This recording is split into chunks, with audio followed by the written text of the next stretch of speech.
Assalamualaikum warahmatullahi wabarakatuh. A'udzu billahi minasyaitonir rajim. Bismillahirrahmanirrahim. Alhamdulillahilladzi arsala rasulahu bil huda wa dinil haq yudhhirahu ala dini kulli wa kafa billahi syahida. Asyhadu an la ilaha illallah wa asyhadu anna Muhammadar Rasulullah. Allahumma sholli ala Muhammad. Alhamdulillahirabbil alamin. Hari ini saya dari pengembangan ekonomi umat yang berkantor di Q Cuci Jasa Laundry Kiloan, Jalan Ciledug nomor 247, belakang Bank Muamalat Garut, Jawa Barat. Bersama Ismail Satrianto Anggap Raja, siap melatih dan membuka pikiran untuk meningkatkan pendapatan umat Islam dimanapun berada. Tema hari ini adalah bagaimana umat Islam mendapatkan keadilan dalam berekonomi.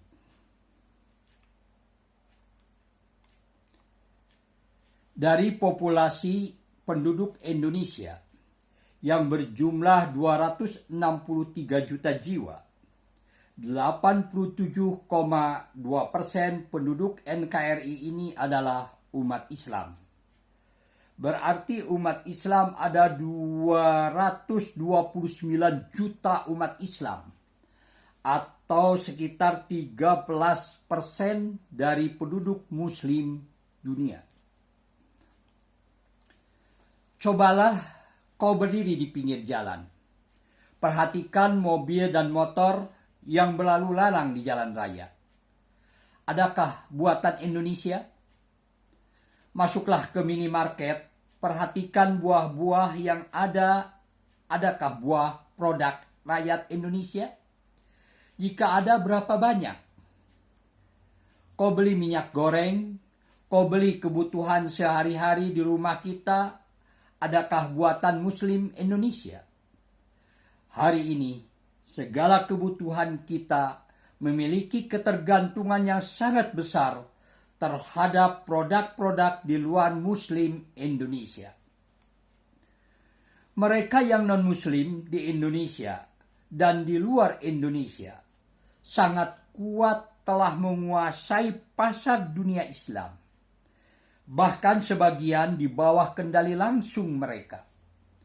Kenyataan sekarang ini, kita sebagai Muslim telah mengikuti apa saja yang datang dari mereka yang non-Muslim. Hanya sedikit di antara kita sadar bahwa kita sudah berada pada penjajahan sosial dan ekonomi dan non-Muslim atau negara asing. Melalui apa? Melalui media massa, khususnya televisi dan dunia maya atau internet. Kita sudah didikte, diarahkan kehidupan kita melalui hiburan yang disukai, mode pakaian yang dipakai, makanan yang dinikmati, film-film yang ditonton, bebas hubungan lawan jenis, dan lain-lain. IMF, Bank Dunia, WTO, dan lain-lainnya mengarahkan laju perekonomian Muslim Indonesia. Akibatnya krisis ekonomi dan keuangan disebabkan hutang menimpa sebagian besar dunia Islam, termasuk ini adalah Indonesia. Akibatnya krisis ekonomi dan keuangan disebabkan hutang menimpa sebagian besar dunia Islam. Sistem bunga atau riba menguasai persendian ekonomi Indonesia. Kita belum benar-benar memiliki alternatif pilihan untuk tidak mengikutinya.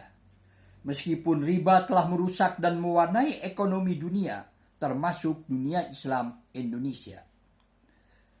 Akibat dari kebelum mampuan dunia Islam dalam mengembangkan ekonomi syariah Islam, kaum non-Muslim telah mengarahkan umat Islam dalam kehidupan politik dan nilai-nilai sekuler.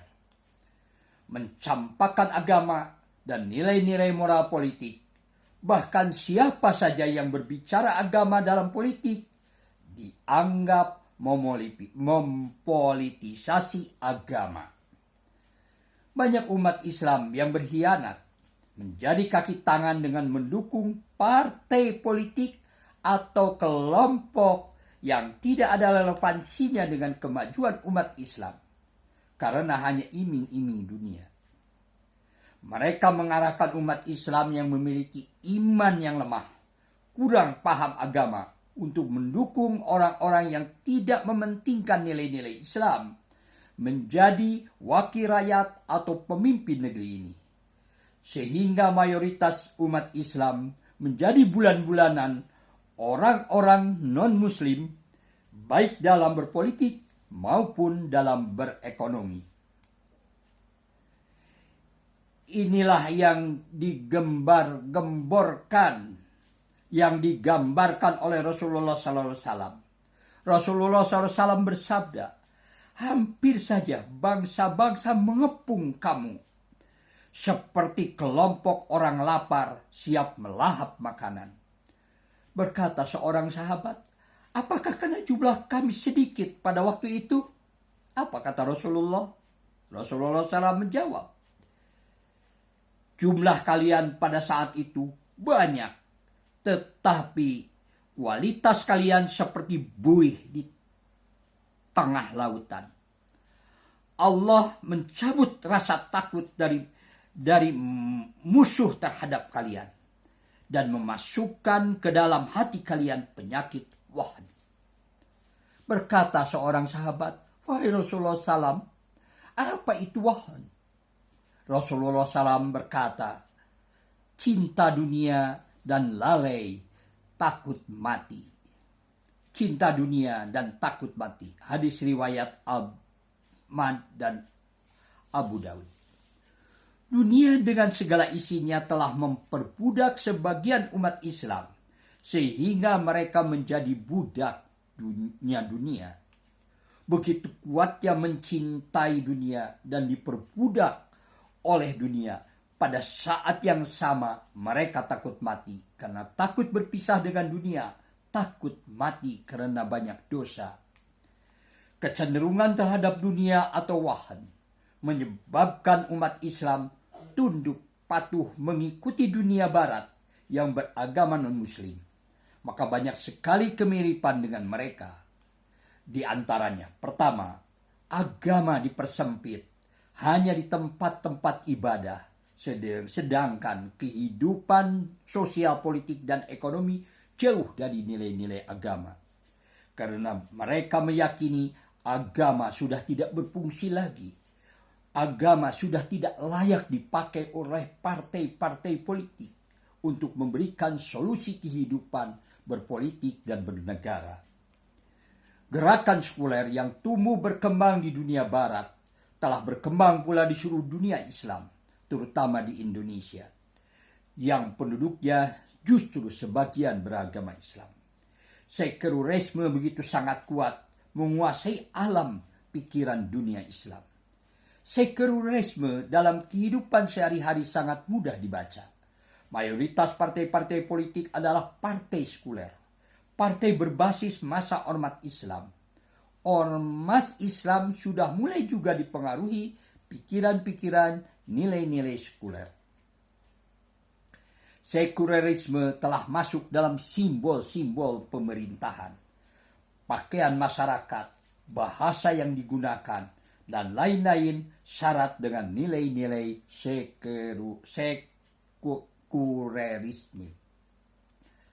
Sementara dakwah Islam masih sangat sedikit yang mengajak kepada penerapan Islam dalam kehidupan berekonomi, bermasyarakat, bernegara, atau berpolitik.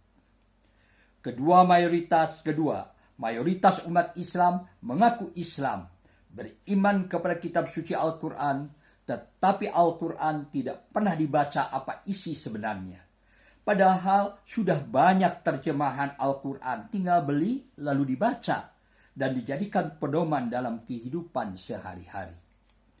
Insya Allah, jika kita membaca Al-Quran, kita akan maju dan sukses di dunia maupun di akhirat. Mari kita jadikan Al-Quran menjadi pedoman hidup dalam berekonomi, berpolitik, bersosial, dan seluruh kehidupan kita. Mari kita sholat, biasakan kita sholat berjamaah, pahami apa yang dibaca. Kita hayati komitmen pada waktu sholat. Mari kita teteskan air mata pada waktu kita ucapkan permintaan kepada Allah. Pada waktu kita sholat. Gunakan HP, internet, Facebook, media sosial lainnya untuk berdakwah dan meningkatkan pendapatan. Jangan sampai dipakai hanya untuk bermain-main. Keempat, banyak umat Islam menghalalkan perbuatan-perbuatan buruk yang jika dikaji perbuatan tersebut diharamkan Allah dan mengharamkan apa yang dihalalkan Allah. Membelokkan akidah umat Islam terutama jika ada pemilihan umum atau pemilihan kepala daerah tanpa dikaji, umat Islam mentaatinya. Itulah bentuk penyembahan terhadap berhala dunia. Dan ini pula yang banyak menimpa umat Islam. Mereka mentaati secara buta apa yang dikatakan dan yang kita percaya. Padahal bertentangan jelas-jelas dengan Al-Quran dan Al-Hadis. Karena berhubungan dengan kepentingan yang tidak ada sangkut pautnya dengan pengembangan agama Allah. Dan pembelaan agama Allah. Kelima, umat Islam terkena penyakit rakus terhadap dunia. Baik harta, kekuasaan maupun wanita telah membuat buta dan tuli sehingga menghalalkan segala cara. Inilah yang terjadi seperti di Indonesia. Mayoritas penduduknya muslim tetapi negara terkorup di dunia. Paling banyak hutangnya, paling jorok, paling rusak, paling tidak disiplin, dan lain-lainnya. Di antara dorongan dunia yang paling kuat daya tariknya adalah syahwat wanita, seks bebas, pornografi. Memang manusia sedang terkena penyakit, manusia Indonesia ini. Dan penyakit itu adalah penyakit hati dan syahwat. Dan mereka memuaskan rasa sakit itu sebagaimana narkoba memuaskan orang-orang yang kecanduannya. Keenam, tidak yakin siksa akhirat. Meremehkan siksa api neraka. Membuat mereka melalaikan kewajiban Islam. Seperti menegakkan sholat, zakat, puasa, haji, menutup aurat, dan lain-lainnya. Pada saat yang sama mereka juga tidak takut berbuat dosa. Melakukan korupsi, suap, manipulasi, dan curang dalam kehidupan berpolitik. Bertransaksi dengan riba dalam kehidupan ekonomi. Umat Islam membiarkan tempat-tempat hiburan, prostitusi, buka aurat ditonton oleh banyak orang. Wanita-wanita muda pergi meninggalkan anak-anak balita di pedesaan dan suaminya untuk menjadi TKI, mengejar dolar dan real di luar negeri. Tapi bagaimana nasib anak-anaknya?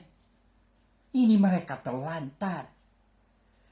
Judi ramai di setiap pelosok kota dan negeri. Dan masih banyak lagi daftar kejahatan sebagian umat Islam yang mengaku umat Islam. Itulah potret realitas umat Islam hari ini. Sehingga berakibat sangat buruk terhadap umat Islam kehilangan keberkahannya. Untuk itu, selanjutnya mari kita pelajari konsep ideologi dalam berekonomi. Mari kita belajar berdagang atau berekonomi dengan benar. Untuk lebih memahami cara berpikir di mana kalau ini kita tidak kuasai tanpa disadari justru kita jangan-jangan berada di dalamnya. Kami dari pengembangan ekonomi umat yang berkantor di Q Cuci Jasa Londi Kiloan, Jalan Ciledug nomor 247, belakang Bank Muamalat Garut, Jawa Barat. Bersama Ismail Satrianto Angga Praja, siap memberikan pelatihan, membuka pikiran untuk kemajuan ekonomi umat, meningkatkan pendapatan keluarga. Merdeka! Allahu Akbar! Wassalamualaikum warahmatullahi wabarakatuh.